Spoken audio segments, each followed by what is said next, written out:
Thank you, sir. Thank you, Mr. Attorney General. The gentleman from Texas, a distinguished former judge, is recognized. Mr. Gohmert. Thank you, and I appreciate that, and thanks for subjecting yourself to this torture.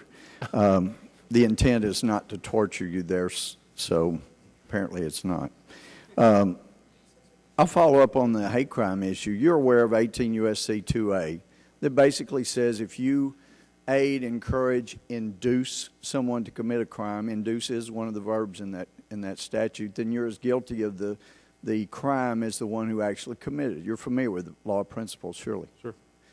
Yeah. And so if you may not be aware, but after the Matthew Shepard killing, in which I would have been open to the death penalty as appropriate in that case, but they got life sentences, so there's nothing the hate crime bill proposed would do to affect that case or the James Byrd case, where the two main guys got the death penalty.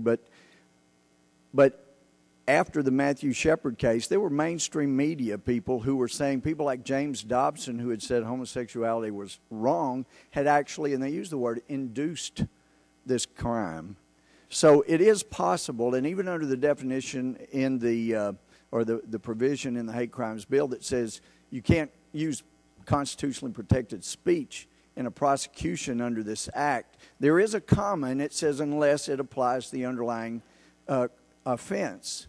If the underlying offense is inducing someone to commit the crime, then certainly a preacher's sermons would be used in evidence if it was deemed by the prosecutor that that was evidence that he induced someone to commit a crime, correct?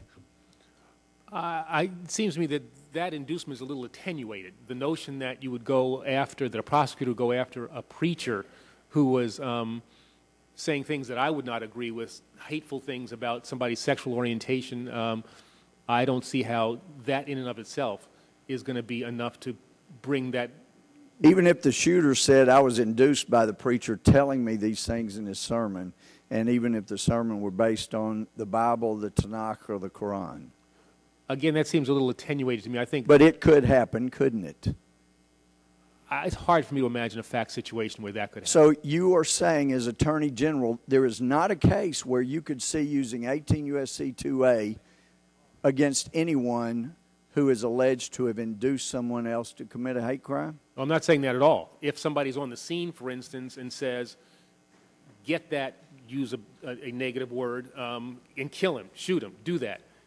That's a fundamentally different thing than a preacher expressing a religious view on a Sunday. So someone would have to be on the scene before you would use the law principles. No, I'm not saying you have to be on the scene. Well, that's what you said. You said if he is on the scene. I gave that example, but just an example. There are a variety of ways in which speech can be used to induce crimes that might be criminally cognizable.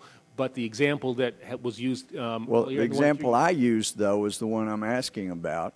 And if you wanted to determine whether a preacher did induce someone, you would have to subpoena the sermons and see if there was language that you felt was inflammatory enough to induce someone to commit the crime, correct?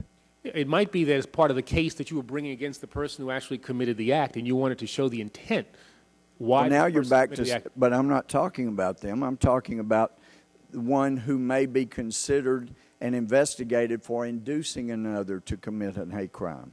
As I said, I find it hard to believe that a good prosecutor would go after a preacher on a Sunday spewing whatever. So you're not aware of preachers being arrested in Norway for supposedly inducing by using language from the Bible about homosexuality. You're not familiar with that. Well, let me move on. In your testimony, you said that you're establishing direct ties and personal relationships so that our counterparts, law enforcement agencies, may use them. Talking about foreign legal policies and procedures, are foreign law enforcement going to be allowed access to our FBI files? The procedure you're talking about here? We share intelligence with our foreign counterparts on a regular basis. But my question is about the FBI files. I just don't know the extent to which you're willing to share information. There's information that comes from the FBI that we share with our allies, with our foreign law counterparts on a regular basis, not only intelligence but other law enforcement information. Well, I was just trying to determine what the pronoun them included when you're going to may use them, what records that includes. You're saying they're not going to come in and peruse the FBI files. You'll provide them just such information as necessary, correct? Yeah, typically we don't let law enforcement people from other countries or even from other states or from state and locals come in and just look at FBI files at the FBI. We make determinations as to what we can share with them. Thanks. And I'll ask you unanimous consent for the extra 2.5 minutes like the chairman had over for one more question. I will, with unanimous consent, I will give you an extra 30 seconds like the chairman had. It was the former prosecutor from California who had the extra 2.5 minutes. Well, actually, I had you timed, but whether waterboarding is torture, you say, is an issue of intent.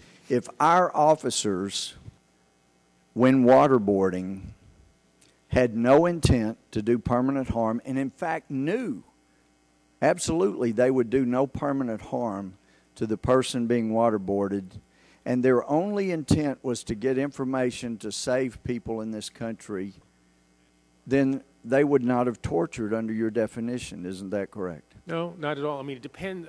Intent is a fact question. It's a fact-specific question. So what kind of intent were you talking about?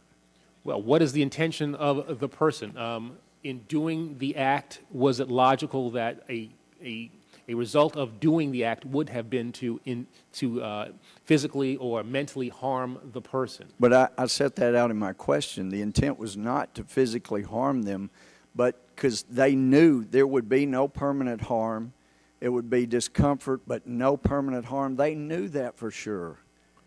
So is the intent, are you saying it's in the mind of the one being waterboarded, whether they felt they were being tortured, or is the intent in the mind of the actor who knows beyond any question that he is doing no permanent harm, that he is only making them think he's doing harm? The intent is in the person who would be charged with the offense, the actor, as determined by a trier of fact, looking at all of the circumstances. That is ultimately how one decides whether or not the person has the requisite intent. I mean, I'm speaking to a judge, so I'm saying, and I say that with due respect. But, and I'm speaking to the Attorney General with complete respect, but you know that prosecutors bring cases to grand juries, so it is what is the intent of the prosecutor as far as going forward. And if it's your intent that someone has to believe that they are doing harm to someone in order to be tortured, then if your intent, and in fact you knew without any question there was no harm being done, then there's no torture, correct? No, I wouldn't say that. You know, you can. Then what is the intent? You can delude yourself into thinking that what I'm doing is not causing any physical harm, is not causing any mental harm, and somebody, a neutral trier of fact, can say, well... I didn't say mental harm, because you want them to think that there's harm. Physical harm, for that matter. You could think that that, in fact, is what you were trying to do or trying not to accomplish. And, in fact, a trier of fact could look at that and make the determination that, in spite of what you said, that what you have indicated is not consistent with the facts, not consistent with your actions, and therefore you're liable under the statute for the harm that you caused. Well, thank you, Mr. Chairman, but I feel sorry for our guys out in the field trying to discern their actions based on what you just said. Thank you, though. Well, I think You were accurate. I went 2.5 minutes, and you went 3.5. So we went beyond fairness.